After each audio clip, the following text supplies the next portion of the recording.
जीवन में जो चीज तुम्हारे भीतर खोई है उसे भीतर ही ढूंढो। तुम सारी जिंदगी ये प्रयत्न करते हो कि लोग तुम्हें अच्छा कहें। आदमी क्या क्या चोंचले नहीं करता है कि रिश्तेदारों में उसकी इज्जत बढ़े।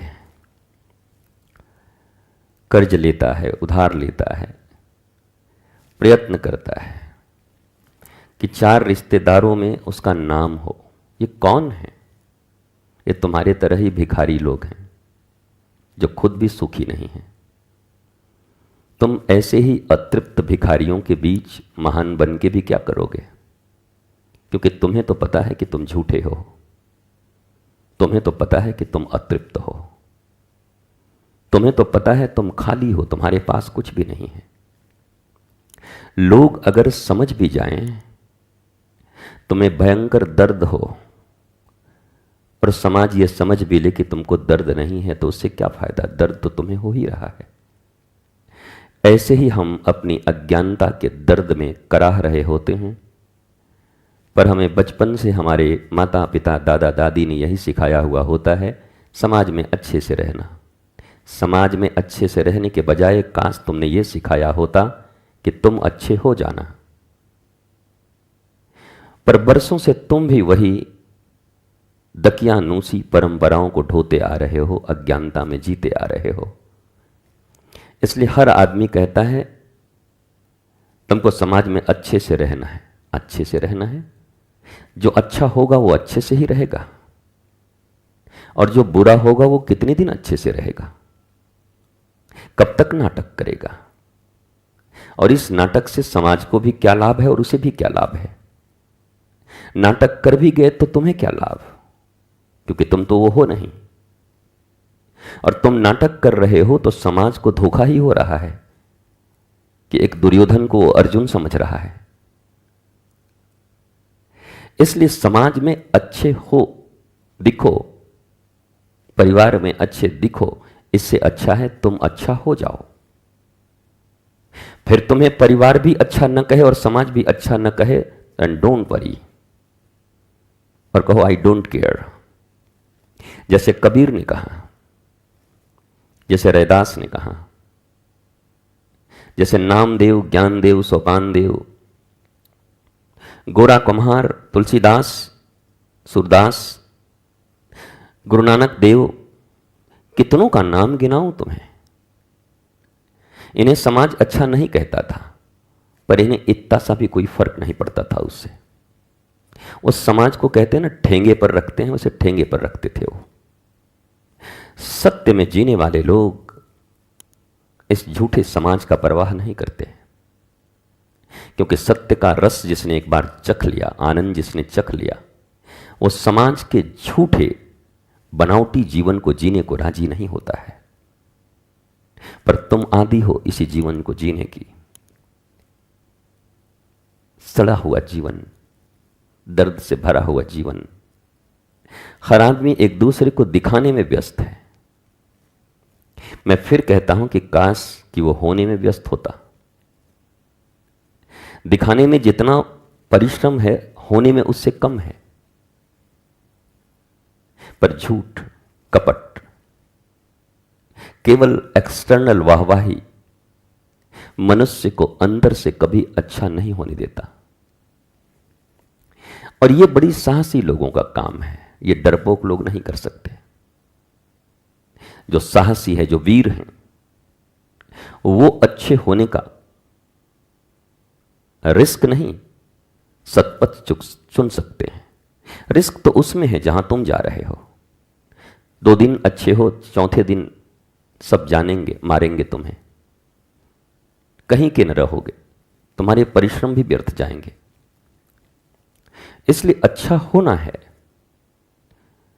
सत्य दिखना नहीं है, सत्य होना है। मूर्खों को तो हमारी बात समझ में भी नहीं आती। ये जो इस समाज के कुछ मूर्ख लोग हैं, उन्हें वो बात समझ में भी नहीं आती।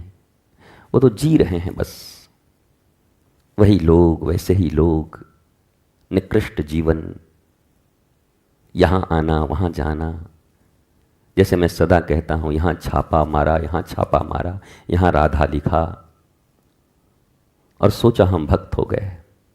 छापे मारने से तुम भक्त हो जाओगे? तो छापे तो 10 रुपए में मारते हैं, कोई भी हो जाए फिर साधना की जरूरत क्या है? फिर सत्य की जरूरत क्या है?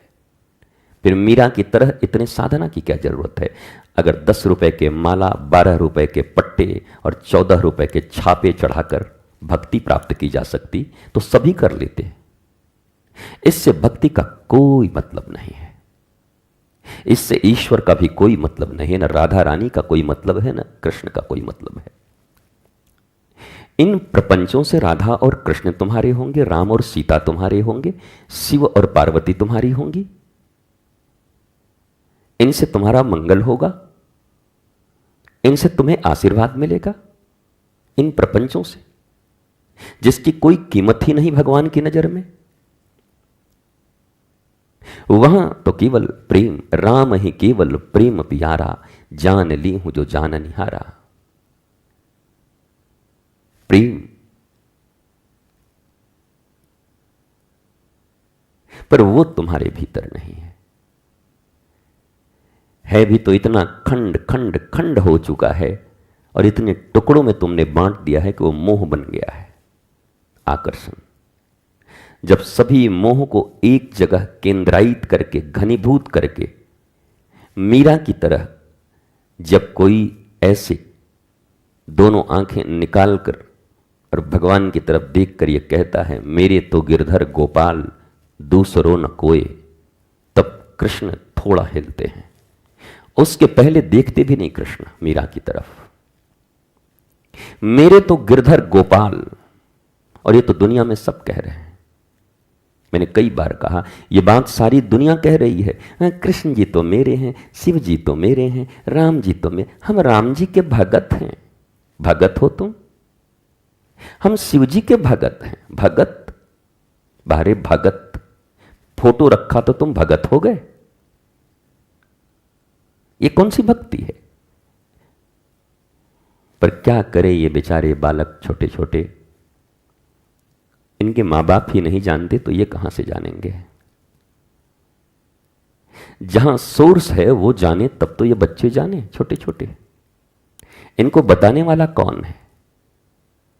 कौन है ऐसे माता पिता जिनको रामायण की चौपाइयां याद हों, जिन्हें वेदांत और सिद्धांत याद हों? कौन है जो इन्हें यह परिचय कराए कि तुम कौन हो, इस पृथ्वी पर क्यों आए हो? कोई है? नहीं है। झूठे ही माता पिता बन रहे हो। जन्म दे दिया, बस माता पिता बन गए। जन्म देने से कोई माता पिता नहीं होता, संस्कार देने से, सत्य देने से और उसके सच्चे पालन और पोषण से कोई माता पिता बनता है। यह जन्म देना तो जानवरों का भी काम है। देखो, तुम्हारी तरह ही जानवर तुमसे ज्यादा बच्चे को जन्म दे रहे हैं। उन्हें रहने को घर भी दे रहे हैं, चिड़ियां घोंसला दे रही है, चोंच में लाकर खुद बच्चों को खिला रही है, उन्हें उड़ना सिखा रही है। तुमने क्या सिखाया? अगर तुमने भी यही किया तो जानवर और तुम में कोई अंतर बताओ मुझे। एक अंतर बताओ कि मुझ में और जानवर में गुरुदेव ये अंतर है।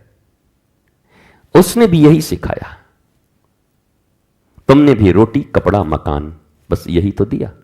एक फ्लैट, टट्टू की तरह रटा के एक कहीं नौकरी, सरकारी या प्राइवेट, और उसके बाद बचा हुआ जीवन अगर तुम्हारे मन के लायक न हुआ तो बुराई। इतना हमने खर्चा किया लेकिन नालायक निकल गया। नालायक तुम हो कि वो है? मैंने कई बार कहा, जब वो कच्ची मिट्टी की तरह है, गीले मिट्टी की तरह, तब उसको क्यों नहीं बनाते? जब वो छोटा है तब उसके भीतर में संस्कार और धर्म क्यों नहीं देते? तब उसके भीतर माता पिता गुरु, जिन भगवान राम के लिए कहा जाता है प्रातःकाल उठ के रघुनाथा, माँ तो पिता गुरु ना वही माथा। रघुनाथ जब प्रातः उठते हैं तो पहले अपने माता पिता और गुरु को दंडवत करते हैं। मैं सदा पूछता हूं, तुम में से कितने के बच्चे हैं जो अपने माता पिता और गुरु को दंडवत होकर प्रतिदिन प्रणाम करते हैं प्रातः उठकर? है कोई? मिलते नहीं। और तुम राम का फोटो लगा के और मंदिर लगा के तुम दर्शन करने पहुंच गए कि हम तो राम जी की भक्ति करते हैं महाराज जी, अभी अभी अयोध्या से आ रहे हैं। तुमको एक दो कौड़ी की बात समझ में नहीं आई, इतनी छोटी सी, कि स्वयं जब राम प्रातः उठते हैं तो अपने माता पिता और गुरु को प्रणाम करते हैं। महाराज जी ये बड़ा बदमाश है, नहीं करता। ये बदमाश है कि तुम बदमाश हो। ये तो इतना छोटा है, तुम्हारे गर्भ में वहीं से जन्म लिया, कुछ नहीं जानता था। ये तुम जैसा पढ़ाते वैसा जानता, जो कहते वो सुनता, जैसे मोड़ देते वैसा बन जाता। कितने ही माता पिता हैं जो बच्चों को लेकर आते, महाराज जी बड़ा चंचल है। हमें हंसी आती है, ये कैसे निरे मूर्ख लोग हैं, कहां कहां के मूर्ख आते हैं। ये भारत में ही ऐसे मूर्ख पाए जाते हैं ज्यादातर। महाराज जी ये चंचल है, ये बदमाश है। अरे तुम क्या कर रहे थे? वो तो एक मांस का लोथड़ा था तुम्हारे ही गर्भ में, और जन्म लिया तो कुछ भी नहीं कर सकता था। तुम्हारे ऊपर अपने आप को छोड़ दिया था। तुमने क्या सिखाया? तुम कहते हो चंचल है, तुम कहते हो जिद्दी है, तुम कहते हो बदमाश है। ये सब तुम हो, तुम्हारे ही संस्कार उसके भीतर जा रहे हैं। तुम खुद को गालियां नहीं दे पा रहे हो, एक छोटे से बच्चे को गाली दे रहे हो। ये सारे दुर्गुण तुम्हारे भीतर भरे पड़े हैं, इसलिए तुम्हारी संतानें ऐसी हो रही हैं। और ये कितना आसान है, महाराज जी बड़ा बदमाश है। अरे तुम बदमाश हो तो तुम्हारा औलाद भी बदमाश होगा। पैदा तो तुम्हें से हुआ है, पाल पोस के तो तुम्हें बड़ा किए हो, तुम महा बदमाश होगे। ये तो थोड़ा कम बदमाश हुआ है। कितने लोग भन भना जाते हैं हमें सुनकर कि हम तो महाराज जी के पास आए थे, सोचे थे बेटा बेटी का बुराई करेंगे, सुधरवाएंगे। ये तो लग रहा बेटा बेटी हम ही सुधार देंगे। अब वही पूछेंगे, मम्मी हम तो तुम्हारे ही पेट से आए थे, छोटे थे, तब क्यों नहीं बना दिया मुझे? पापा जी जब मैं छोटा था मैं कुछ नहीं कर सकता था, मुझे गोद में लेके उम्मू उम्मू कर देते तो सिखा देते, हमको संस्कार बता देते, तब क्यों नहीं बताया था?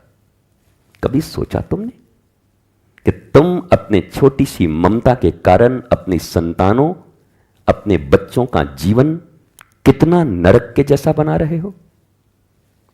उनके स्वभाव उन्हें जीवन भर तड़पने पर मजबूर करेंगे, और तुम करो भी क्यों नहीं, क्योंकि तुम्हारे मां बाप ने तुम्हारे साथ यही किया था। अब तुम अपने बच्चे के साथ करके वो बदला ले रहे हो। तुम कोई तो आइस ब्रेक करो। अगर माता पिता कहलाते हो, दया है, ममता है, करुणा है, तो इतना तो करो कि मैं जैसा बना मैं ऐसा अपने बच्चों को कभी नहीं बनने दूंगा।